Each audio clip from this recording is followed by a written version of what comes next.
Olá, meu caro amigo e seguidor. Seja bem-vindo à nossa live diária da Reflexão Matinal, onde eu convido você para irmos em direção ao nosso coração para lá, como jardineiros espirituais, elevar templos às nossas virtudes, fazendo-as crescer, florescer e frutificar, pois são elas que nos alimentam, são elas que nos impulsionam nesta longa jornada em busca da felicidade. Jornada esta que não começou na atual encarnação, não. Já tivemos centenas, milhares de encarnações sobre o planeta, nos 5 continentes, inclusive nos lendários Atlântida e Lemúria. Já reencarnamos também em todas as raças. Já fomos brancos, negros, amarelos, peles vermelhas, mestiços. Encarnamos como homem ou como mulher, dependendo da nossa necessidade e da programação encarnatória feita pelos técnicos da espiritualidade, conforme esclarece o Espiritismo, que diz mais: a felicidade é tão sonhada, tão buscada, está próxima de nós.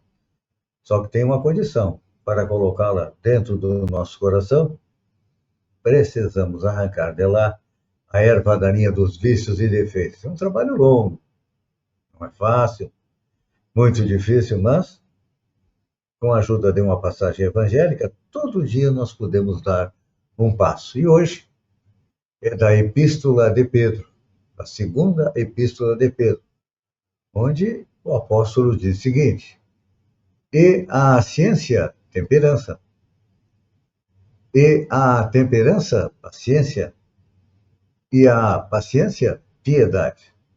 Vou repetir as palavras de Pedro, que são uma sequência. Disse ele: e a ciência, temperança, e a temperança, paciência, e a paciência, piedade. É uma sequência que nós temos que colocar em prática se quisermos chegar à tão sonhada felicidade. Por quê?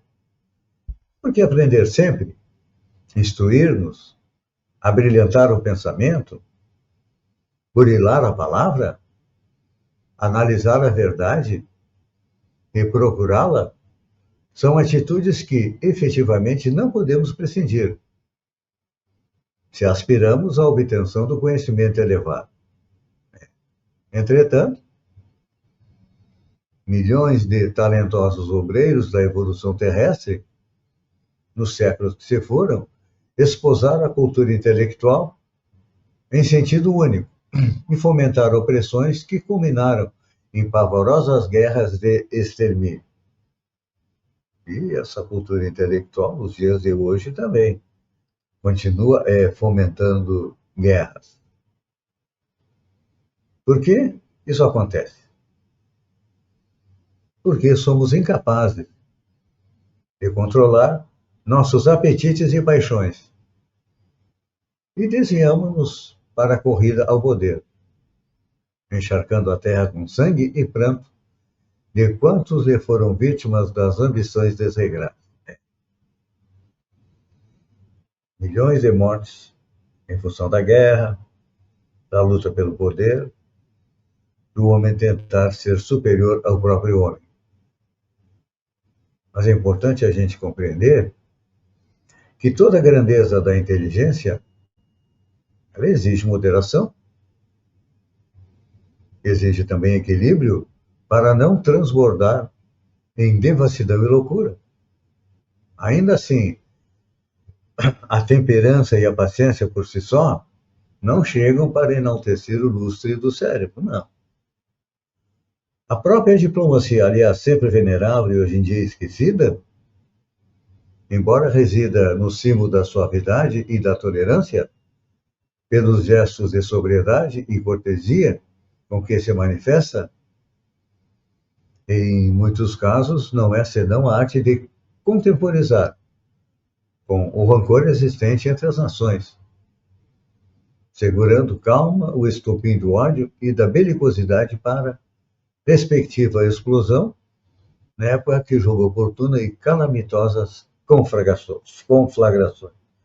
Nós vimos isso com o final da Primeira Guerra Mundial, com a diplomacia, exigindo pesados tributos daqueles que foram vencidos e acabou desembocando no quê? Na Segunda Guerra Mundial. E hoje estamos vivendo no mundo o reflexo também do final da Segunda Guerra Mundial, por exemplo. Depois da Segunda Guerra Mundial, em que os alemães tentaram eliminar o povo judeu na década de 50, a ONU resolveu criar dois países, um para Israel, porque os judeus haviam sido dispersos pelo mundo, lá no ano 60, 70, 80 da era cristã, depois de uma revolta contra Roma, que era um império dominante, eles foram expulsos do seu país. Quase 2.000 anos depois, retornaram ao seu país. Só que a ONU havia decidido que haveriam dois países, um para os judeus e outro para os palestinos. E hoje, os judeus fazem o quê? Estão tentando fazer com os palestinos o mesmo que eles sofreram nas mãos dos alemães, dos nazistas. E, com certeza, mais para frente, séculos para frente, décadas para frente, eles vão sofrer. Porque a justiça divina dá a cada um segundo suas obras. Eles receberam uma oportunidade de recuperar o seu país, só que perderam, né? O trem da história.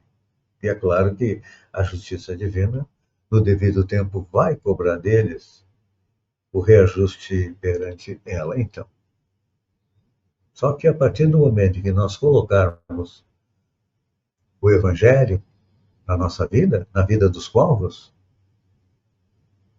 com certeza a vida dos povos será mais calma, mais tranquila, porque haverá o quê? Haverá temperança, haverá paciência e haverá piedade também. Os povos se darão as mãos para quê? Para fazer a terra evoluir. E tudo isso só pode ser centrado numa coisa, na lei de amor. Onde Jesus nos pediu, ama a Deus e ama teu próximo. Ainda não estamos em condição de amar o nosso próximo, pois o vemos como inimigo. Então, enquanto nós mantivermos nossa mente pensando no ódio, claro que não vamos ter um mundo feliz. Mas, um dia, cansados de sofrer, nós vamos compreender que fora da lei de amor não existe solução e também não existe salvação. Pense nisso e até amanhã, no amanhecer, com mais uma reflexão matinal. Um beijo no coração e até lá, então.